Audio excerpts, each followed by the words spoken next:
네, 오늘장 선전략 시간입니다. 어제 코스피가 장 초반 2020포인트 넘어서면서 양호한 흐름을 보여주다가 장중에는 2000포인트도 놓치면서 급격한 변동성을 확대시키는 모습이었습니다. 간신히 2000포인트 지키면서 마무리 짓긴 했는데요.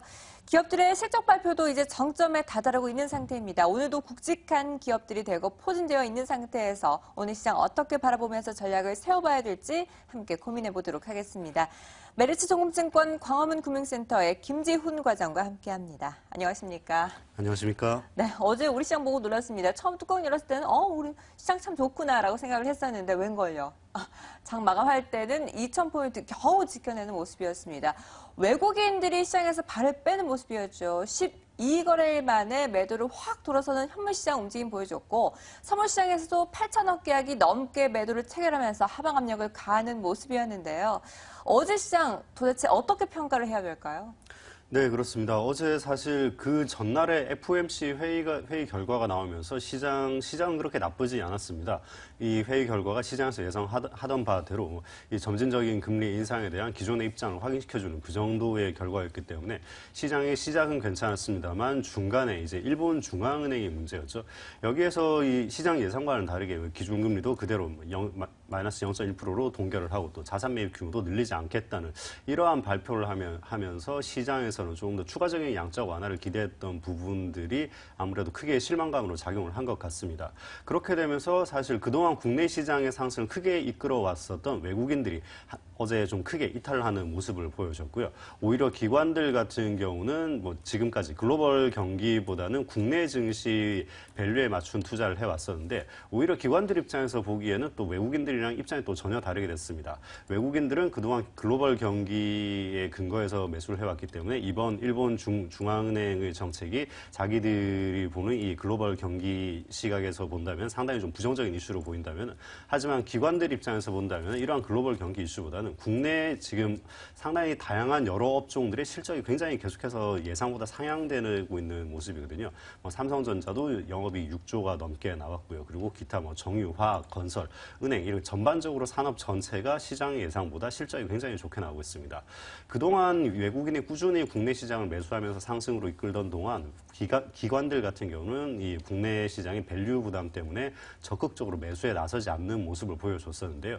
하지만 기관들 입장에서 이제 이렇게 기업들 실적이 좋게 나온다면은 이때는 밸류 부담이 상당히 좀 적어지게 되는 거거든요. 그렇기 때문에 기관들 입장에서는 오히려 매수 메리트가 높아지는 또 이러한 상황이 된다고 할 수 있겠습니다. 그렇기 때문에 앞으로 한동안 이 외국인들의 이제 글로벌 경기에 근거한 매도세 그리고 기관들의 기업 실적에 근거한 매수세 이쪽 부분에서 또 좀 엇갈린 서로의 이 양측 두 세력의 좀 엇갈린 입장이 계속해서 유지되지 않을까 그렇게 조심스럽게 예측을 해보고 있습니다. 네, 어제 결국 일본이 우리 시장마저도 끌어내리는 모습이었습니다. 외국인과 기관의 수급이 그동안 엇박자를 내다가 어제 또 포지션의 변화가 있었기 때문에 오늘까지도 흐름을 주목해서 지켜보셔야겠는데요. 기업들의 실적 발표도 계속 이어지고 있습니다. 기업은행, 대우건설, 호텔신라, KT까지 오늘도 핵심 기업들이 포진되어 있는 상태인데요. 실적 전망은 어떻고 투자 전략은 또 어떻게 가져가야 될까요?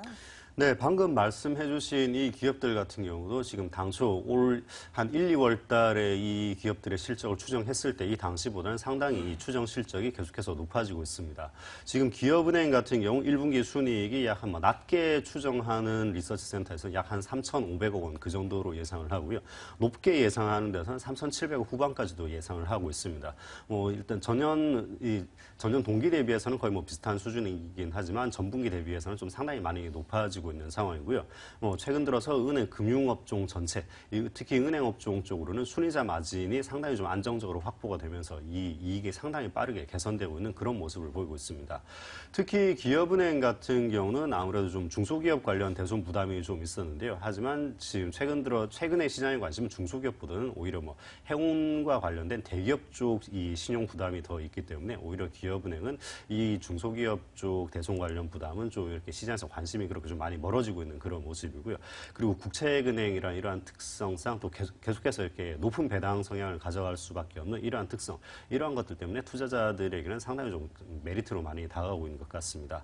하지만 최근 들어서 외국인들이 이제 차익 실현하면서 어느 정도 조정이 좀 나오고 있는데요. 하지만 또 외국인 매도세가 그렇게 크게 나오지 않는다고 한다면 앞으로 향후 한 3, 4거래일 동안 외국인의 매도세가 크게 나오지 않는다고 한다면 계속해서 매수 관점으로 가져가 보는 것도 괜찮을 것 같고요. 대우건설 같은 경우도 상당히 실적이 좀 상향되고 있습니다. 1분기 영업이익이 약 한 800억 초반에서 900억 후반대까지 그렇게 추정을 하고 있습니다. 하지만 다른 건설사들 지금 시장에서 주목을 받고 있는 GS건설이라든지 대림산업 이런 기업들에 비하면은 좀 리스크가 있는 편인데 해외 플랜트 사업 이런 부분들의 이 리스크 때문에 계속 이번 1분기 내내 그리고 2분기 내내까지 좀 이런 해외 사업에 대한 리스크 때문에 조금 매수 관점을 가지시는 것은 다른 여타 GS건설이나 대림산업에 비해서는 조금 더 보수적으로 접근하실 것을 권해드리고요. 그리고 호텔신라 같은 경우는 지금 상당히 좀 많이 내려왔습니다. 지금 지난 중반 약 14만 원 고점을 찍은 후에 지금 거의 한 절반 정도까지 내려와 있는데요. 이렇게 고점 대비 거의 한 50% 정도 내려온 점, 이 점이 가장 큰 메리트라고 할 수 있겠습니다. 일단 밸류에이션 부담이 예전에 비해서 좀 상당히 많이 완화된 점, 이 점이 가장 큰 매력이고요.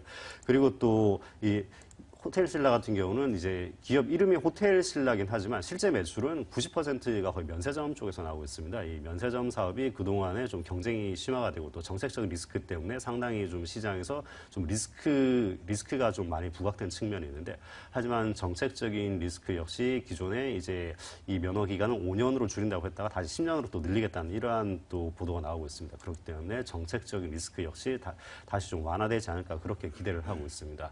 그리고 호텔신라 같은 경우 아까 방금 말씀드린 것처럼 고가 대비 워낙 많이 내려갔기 때문에 이러한 밸류에이션 부담이 좀 많이 적어졌다는 점, 이러한 점이 큰 매력일 것이고요. 그리고 또 외국인들의 수급을 본다면은 지난 2거래일 동안 그 이 외국인들 순매수 금액 5위 안에 이틀 연속으로 들어간 종목이 호텔신라거든요. 이제 외국인들 같은 경우 좀 밸류 측면에서 본다면 상당히 다시 적극적으로 매수 포지션에 들어갈 수 있을 만한 그 정도의 가격대가 아닌가 그렇게 예측이 되고 있습니다. 그렇기 때문에 계속해서 매수 관점을 가져보시는 것도 상당히 유효할 것 같고요. KT 같은 경우는 사실 그렇게 딱히 큰 호재가 있다든지 그런 것은 아닙니다만 최근 들어서 시장의 트렌드가 이 퍼 쪽, 이 성장성보다는 좀 시장의 안정성, 자산 가치라든지 이런 쪽으로 좀 많이 집중하는 이러한 트렌드가 좀 변화가 있다 보니까 시장에서 주목을 받고 있습니다. KT 같은 경우 지금 가지고 있는 부동산을 공시지가대로 만약에 이 변화를 해본다면 약 한 순자산 가치가 15조 정도 되는데요. 이 회사의 시가총액이 지금 한 8조 정도 됩니다. 거의 순자산 가치가 2배 정도 되는 그 정도의 상황이거든요. 그렇기 때문에 자산 가치 기준으로 봤을 때는 상당히 좀 저평가를 받고 있다. 그리고 최근 들어서 이 성장성보다는 좀 자산 가치라든지 이런 밸류 저평가를 받고 있는 종목, 이런 종목들 위주로 트렌드가 좀 변화하고 있는 점, 이런 점들 때문에 KT는 좀 시장에서 주목을 많이 받고 있다라고 할 수 있겠습니다. 여전히 가치주 같은 경우는 시장에서 영원히 이렇게 주목할 수 있는 이런 좋은 테마이기 때문에 계속해서 매수 관점 가져보는 것도 좋을 것 같습니다. 네, 대우건설을 제외하고는 나머지 종목들은 매수 전략 아직까지 유효한 것으로 파악을 하고 있습니다. 자, 이번 주에 굵직한 두 이벤트가 지났습니다. FOMC 그리고 BOJ라는 큰 산을 넘었는데요. 왜 마음을 졸였나 싶을 정도로 시장에 큰 변화는 미치지 못할 만큼의 동결 조치를 내놓으면서 시장 오히려 실망 매물이 출현되는 모습이었는데요. 그렇다면 다음 주에는 또 어떤 이벤트들이 기다리고 있는지 주목해 볼 만한 이슈랑 시장에서 주목해 볼 만한 종목도 함께 꼽아주시죠. 네, 다음 주 같은 경우는 사실 이번 주에 워낙 큰 이벤트가 많았기 때문에 상대적으로 그렇게 크다고 볼 수 있는 이벤트는 없다고 할 수 있겠습니다. 일단 월요일에 윌리엄 더들리 뉴욕 연방은행 총재의 연설이 예정되어 있는데 이분이 이 연설에서 어떤 이야기를 꺼내느냐에 따라서 시장의 변동성이 좀 생길 수도 있는 점, 이러한 점들이 좀 그나마 큰 이벤트일 것이고요. 그리고 기타 다른 특징 같은 경우는 다음 주에 아시아 증시의 휴장이 굉장히 많습니다. 일단 월요일이 중국의 노동절 휴장이고요. 그리고 화요일, 수요일이 일본의 헌법의 날, 그리고 녹색의 날이기 때문에 휴장을 합니다. 그리고 그 직후에 목요일 같은 경우는 한국이 어린이날 때문에 휴장을 하고요. 또 금요일이 임시공휴일로 지정이 되면서 이 목금 이렇게 또 한국이 임시적으로 휴장을 하게 되겠습니다. 아시아 증시가 최근 들어서 이 신흥국 증시가 좀 글로벌 경기에서 좀 많이 주목을 받고 있는 상황이기 때문에 아시아 증시가 이렇게 여러 나라가 돌아가면서 이렇게 휴장을 하고 있는 상황에서는 좀 큰 이슈도 생기긴 좀 힘든 상황이 아닐까 그렇게 예측을 해보고 있고요. 그렇기 때문에 좀 다음 주는 좀 큰 움직임보다는 관망세 위주로 좀 움직이지 않을까 그런 예상이 들고 있습니다. 그리고 다음 주에 좀 주목해 볼 만한 종목은 일진 머티리얼즈를 소개를 해드리겠습니다. 일진 머티리얼즈 같은 경우는 사실 한 2월 달쯤에 저희가 한번 소개를 해드린 종목인데요. 당초 매수가를 한 12,000원에 목표가를 15,000원 정도로 소개를 해드렸는데 일단 목표가를 한번 찍었음에도 불구하고 제가 다시 한번 소개를 해드리겠습니다. 계속해서 중국 쪽의 전기차 시장의 성장세가 계속해서 유효하고요. 그리고 최근 들어서 이 테슬라의 새로운 신규 모델의 예약 대수가 좀 시장 예상을 뛰어넘고 상당히 크게 흥행을 하고 있기 때문에 이 전기차 시장의 성장세는 앞으로도 계속해서 유효할 것이다 이렇게 판단을 하고 있습니다. 그 중에서도 특히 일진 머티리얼스에 주목하는 이유는 예전에도 한번 말씀드렸지만 삼성 SDI나 LG화학 쪽에 납품을 하고 있는 물량도 있지만 이 일진 머티리얼스는 이 중국 쪽에 이 전기차 업체죠 비아디 쪽에 직접 납품을 하고 있는 물량이 있고 그 물량이 계속해서 크게 증가를 하고 있습니다. 이쪽에서 크게 이 납품 물량이 증가를 하고 있다 보니까 기존에 이제 핸드폰 배터리 쪽으로 들어가던 일렉포일 설비를 이 전기차 배터리 쪽 일렉포일 설비로 지금 빠르게 전환을 하고 있는 중이고요. 이번 올 하반기가 되면은 이제 설비 전환이 좀 더 추가적으로 되면서 생산 능력이 생산 캐파가 한 30% 정도는 증가할 것으로 예상을 하고 있습니다. 그리고 일진 머티리얼즈의 가장 고질적인 문제였던 이제 자회사들, 이 건설 쪽 그리고 패션 부문, 뭐 LED 이런 다양한 자회사를 가지고 있는데 그 중에서 가장 큰 문제가 되는 LED 회사가 지금 기업 회생 절차를 밟고 있고 또 패션 부분 조앤 프레시라고 하죠. 이 니트 위주의 판매를 하고 있던 이 브랜드였는데 이쪽 사업도 역시 정리를 하기로 했습니다. 그렇기 때문에 이 자회사 문제들까지 해결된다는 점, 이 점을 보신다면 다시 한번 매수 관점을 가져보시는 것도 유효할 것 같습니다. 네, 다음 주 아시아 주요 증시가 일제히 휴장 마라톤을 펼치게 됩니다. 바통 터치를 하는 모습 보시게 될 텐데요. 관망 장세가 펼쳐질 것으로 예상되고 있는 가운데 오늘 관심 가져볼 만한 종목으로는 일진 머티리얼즈를 꼽아주셨으니까 참고해서 살펴보시기 바랍니다. 네, 지금까지 메리츠증권증권 광화문 금융센터의 김지훈 과장과 함께했습니다. 말씀 감사합니다.